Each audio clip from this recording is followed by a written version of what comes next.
ଦେଖିଲ ଏ ଫଟୋ କଥା ତମର ମନେ ଅଛି ନା?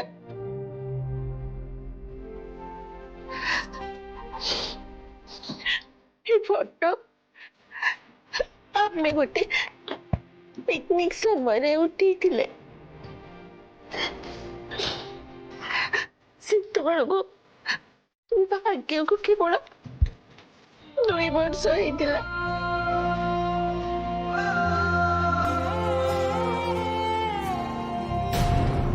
କଣ ହେଲା?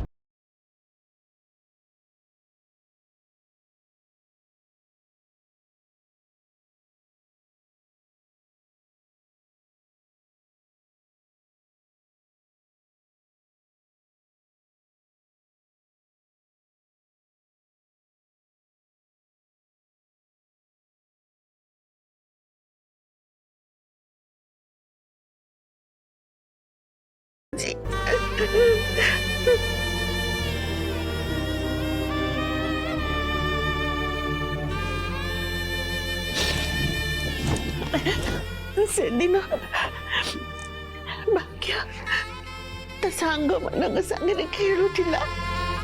ହଠାତ୍ ଖେଳୁ ଖେଳୁ କୁଆଡେ ଚାଲିଗଲା ଯେ ମୁଁ ତାକୁ ଯେତେ ଖୋଜିଲି ପାଇଲିନି।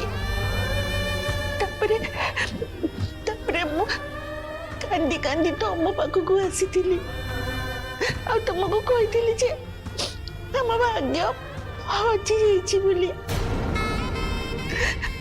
ତମେ ସେତେବେଳେ ତମ ସାଙ୍ଗ ମାନଙ୍କ ସାଙ୍ଗରେ ବସି କଥା ହଉଥିଲ।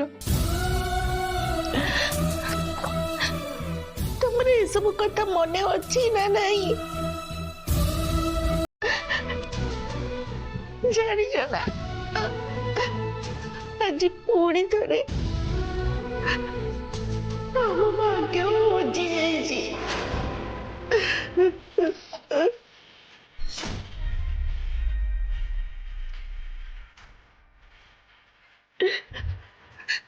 ସେଦିନ ତମେ ହିଁ ତାକୁ ଖୋଜିକି ପାଇଥିଲ।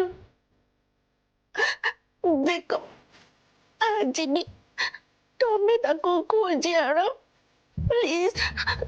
ତମେ ତାକୁ ଖୋଜିକି ଘରକୁ ନେଇ ଆସ, ନେଇ ଆସ।